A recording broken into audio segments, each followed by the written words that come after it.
Hey, what's going on, guys? Double 18 Set Shadow here. Well, as time goes along, we're getting closer to the holidays, and, well, let's see. We've got Uma Musume coming up, and then we've still got the regional tournaments going on for the remainder of the year.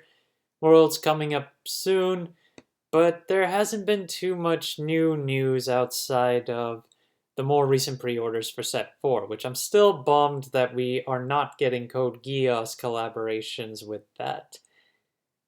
Well, it just makes me all the happier I got to go to Japan and grab those singles while I was out there, but uh, I guess I'm just going on a bit. There's been something that's happened recently that's made things a bit difficult, so if I do sound a bit off today, it's because of that, and I thank you for at least listening to that first part.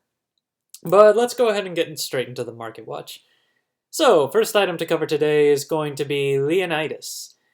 With the showdowns coming up, and with more showdowns having gone through, Leonitis is popping up with promos more often now, all starting around $50 and 6 listings overall. We talked about how it was sold for $17 to $25 initially before players and stores started to sell these for $50 instead. If you want the regular version from set 2, cheap. 40 listings, 18 cents to start, and the market price is only 28 cents. You want the Evo, on the other hand, that's the one that's going to cost you some money, where it's $4 market price and just about for the base listing. But I've said it before, I'll say it again. When it comes to evolved versions of gold rares, they're usually in less supply compared to their gold base form counterparts, which is reflected here as the Evo of Leonitis only has 15 listings versus the regular one, which has 40. And even though you would typically play less Evos in your deck than regulars, I think that's what production has gone for, thinking that you would not need as many of these, so they printed far few of them. But because of that, they're actually more valuable because you still want to play 1 or 2 of them in decks. Rhymewind. This is a Runecraft card. I think I covered it once before, but I'll go ahead and go through this one. I mean, it's a good card to play. A nice 2-cost quick that can either put a card back to hand or put it on your opponent's deck. But it's got 46 listings right now at 20 cents to start. Market price is just over 25 cents. And if you want the foil version, that's over $4 right now and only 6 listings. Market price on this one is $3.77. So definitely keep your eye on this one. Futuristically, this one could also be a really nice one to play as Runecraft goes along. Demonic Simulacrum. This card is kind of funny. It's a 3-cost neutral that damages you for 3 and makes you discard a card, but it's a 6/5. So it's a really strong card for just being a 3-cost. I would be interested to see a deck that plays this. Maybe Discard Dragon to some degree, but I would think that Discard Dragon would end up playing some other stuff. I mean, the card itself is very cheap. It's 5 cents base right now, and then if you want the foil, it's not even $1.50 base. But the market price on this one is $2.39. I'm kind of curious. Let's take a look. Oh, players have actually been buying this one. Maybe they're experimenting. Although it's had a gap. Ultimately, $2 has been the sell point more recently, and beforehand it did sell for around $3. But most listings available are around $2 or less, so there are quite a few copies of this foil available very cheap. Kaguya is also on the cheap side if you want to pick up either its regular or its Evo. 10 cents base to start off with, and then 40 cents base for its Evo. Listings, of course, 20 listings on the Evo and 43 listings on the regular one, which falls in line with how they don't print as many of the Evos for the golds. But even with that, it's still barely 50 cents market price as well, compared to Leonitis, who's dollars for its Evo. Bellringer Angel. Right now, it's still holding around $15 if you want the base form, and the Evo is just over $1. If you want the foil versions of these, they are $29 to start for the base, and then just over $5 if you want the Evo. And ultimately, we've seen lots and lots of fluctuations with the foil of the base one between 25 all the way to 30. And over the last month, it stayed relatively stable around 30 and below. So I would say that's probably going to be it, because we should be getting, I think we're still getting more printings of set 1, which will make it so that this card will still be pretty widely available to pick up even as a foil. I don't know when those printings are going to stop, but we'll have to see. Cerberus.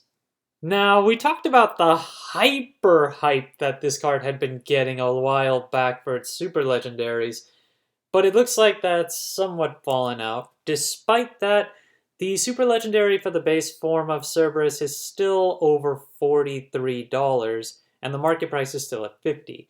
But the super legendary of the Evo is the one that definitely dropped off hard, so that hype is gone. It's still a $14 card though, and market price is closer to $18. If you want the base ones, $12 to start off with, right around the market price. And then Evo is about $3, market price is right around the same. So in line for a good legendary from set 1. Angelic Snipe, the promo version of this card. I was talking about how it was rising up past $10 and getting towards 15, but it looks like that kinda got stumped. Recently, it's been falling back down and now is back to around $10, where you'll have a few $12, $14 sales, but now we have a lot of listings that are under $10 again, so ultimately, it will probably be hard for this one to really break out, as I'm not sure it's going to see much more play as time passes, being one of the first neutrals to come out. Path to Purgatory, the promo version of this from the original Showdown tournaments. This one has also been on the drop and hasn't sold since the end of October. Right now, listings are more commonly found around $40. Then it goes up to $50 for the first page. And in terms of listings that have sold, as I said, it hasn't sold since the end of October, but it progressively just kept on dropping from 65 all the way down to about 47 in terms of sold listings. And the current low listing of 37 is a lightly played copy. Now, we don't really talk about the starter decks that much, but it is important to keep in mind that there are some exclusives from the starter decks right now. However, most of these exclusives are still pretty easy to pick up, and as we get more booster packs, it's far more likely that only a few of these exclusives will continue to see play as we go along. Rose Gardener is one of the ones you might want to consider from the Forestcraft deck, as it's currently about $1 for both its regular and its Evo, and it's stayed relatively around there.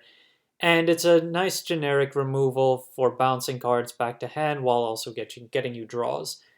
As said, it's about $1 right now, so if you need to pick up 3 of each of these, that's just under $6 to pick them all up versus picking up a single deck, which is still around $20. And then there are a few more exclusives in there that you might want to consider, so it's just a matter of, will you hit that $20 mark? If you won't, then probably better just to buy into the singles. Skullfan is something that I haven't really covered before. This is the foil card, the top major foil card, the legendary that you get out of the Havencraft starter deck. But it's cheap. 22 cents has been the most recent sell, 25 cents. Basically, this card is under 50 cents. Not many people consider this card now that Heavenly Aegis is the prime card to play nowadays for the boss for Havencraft. But Skullfan is something to consider since we have the new variant of the Seraph statue. I'm considering something where you might want to try playing this with another particular spell, but I have to actually put that into practice and see. In any case, if you want to play around with Skullfan, it's incredibly cheap to try out.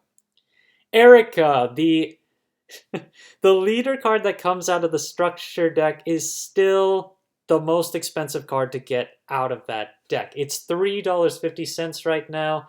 Hasn't sold since the end of October either, but it sold closer to $4 at that point. And all the listings available right now are just at $3.50 all the way to $4, and then of course you've got the shipping and handling to go with it, so it's basically a $4 card. Swordcraft is just not cheap when it comes to picking up even some of your most basic stuff. And then finally you've got Dragon Oracle, which will likely be a common card to use for Dragoncraft going forward. But right now it's only in the starter deck, available for 75 cents to close to $1. You have to include shipping as well, so it's basically a $1 card picking it up as a single. But there aren't as many cards to pick up from this deck, except maybe Fafnir now, that you can't already get from booster packs at this point. So I would say that picking up singles from the Dragoncraft deck is probably better than picking up the actual deck right now. That's just my take on that. Thank you guys for watching. If you liked the video, please like and subscribe if you haven't already, and I will see you guys later.